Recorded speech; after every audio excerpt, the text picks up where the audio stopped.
Hi, Paul Slack. It's Good News Broadcast. Speaking to Desiree Vargas. Hi, Desiree. How are you? Hello, Paul. How are you? I'm real well, thank you. President and founder of GiveForward.org, and we're going to learn a little bit about the organization, how it works, and organization provides simple and effective way for people throughout the world to contribute financially to the loved one's recovery from illnesses like cancer. Oh my God. Okay, so tell us about the organization, how it got started, and thank you for doing what you're doing. Oh, thanks so much for having me. So GiveForward.org is an online fundraising tool, and we basically help people raise money for any cause. But what we really specialize in is helping people raise money for a loved one's medical expenses.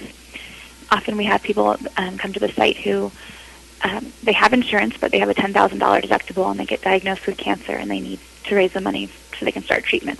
Or they have insurance, but they've maxed out their coverage in a certain area, and they need another transplant or something like that.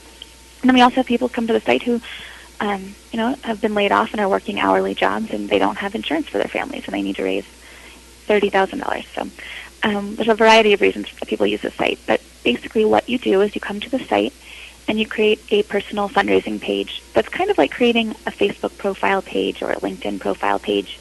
You put your picture up, your reason you're raising the money, the goal, and then with that you can raise money from people all over the world. So you can use social media tools like Facebook or Twitter to promote your page.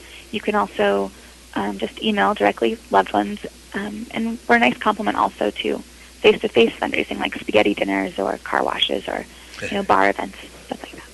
Yay! What's a community kitchen? Community kitchen. A Noop is raising money so that he can go and build a kitchen for a school in, I believe it's in India, and he is trying to raise enough money to get himself there and then to be there to build the kitchen.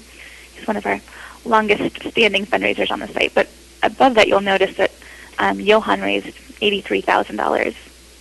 He is someone who lives in Holland. He's married to a woman from Colorado, and his only chance of beating his stage 4 kidney cancer is this treatment that isn't approved in Holland. So he's coming to the U.S. to do it, but his insurance wouldn't cover it. And so they needed $100,000 for the first round of treatment, and in less than a month he was able to raise $83,000. Wow, great. Who's the disabled Iraqi veteran? We've had a few of them on the site. Okay, sorry. Yeah, so I'm not sure exactly which one you're talking about, but what usually happens is a veteran comes home and they are getting treatment, but they have additional expenses. A lot of people raise money on our site for living expenses or travel expenses to go get treatment. So that might be one of those examples. How did you get started with this? And I see you had a co-founder as well. Yeah, Ethan Austin is the co-founder. So the idea for GiveForward came about when I was working at the Kauffman Foundation in Kansas City. I was funding entrepreneurship programs at colleges and universities. And while I was there, Katrina hit, and we were all encouraged to give to the Red Cross. And we were talking about how if we could give directly to a family that was rebuilding, we'd be likely to give a lot more money and probably make a bigger impact. And as people with not a lot of money, impact is really important to us. So the idea of small-scale donors having a say in where their money goes kind of started there.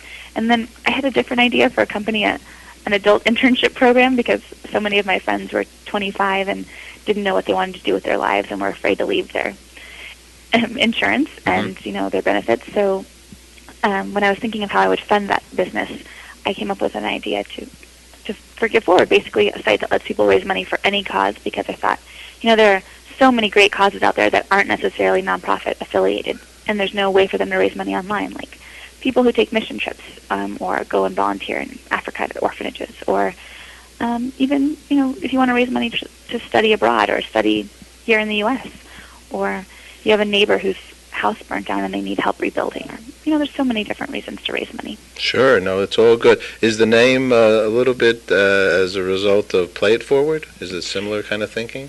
No, but we get that a lot. No, it's more the thought that it's more about small-scale donors. So, a lot of people think that they should wait until later in life to give back once they've made a bunch of money and they can afford to give $10,000.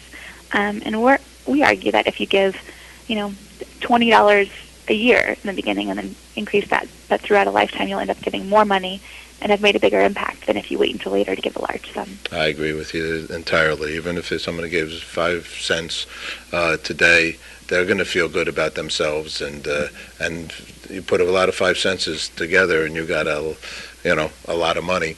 Exactly, and that's what's so true about our site, that people donate anywhere from $5 to $5,000, but it's all about a community coming together around one person It's a beautiful and showing thing. their support. Tell us about Haiti. You have some efforts there for some of the people?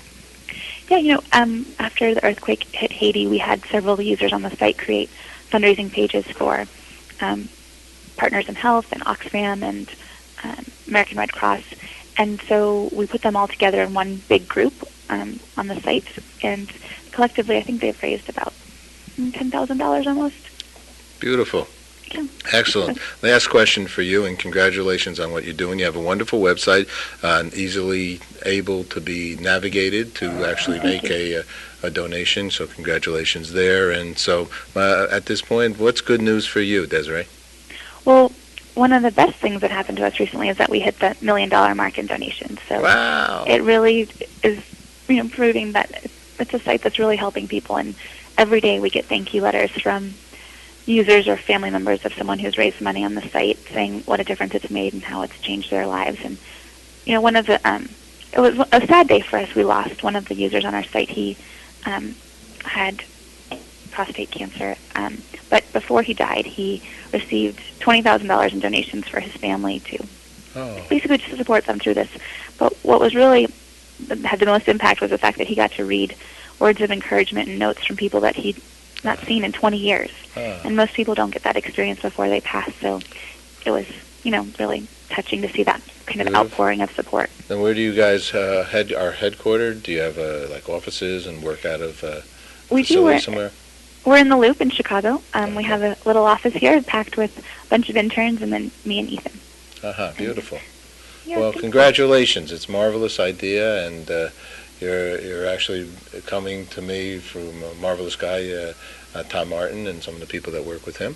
And it's all good. So I love when people are doing nice things. That's what it's all about. And we are all in it together. All we are is what we are for each other. And you're a perfect example of extending that into the real world. So thanks, Desiree, for doing what you're doing. Paul, thank you so much for having me on the show. Okay, take care. Bye-bye. You too. Bye.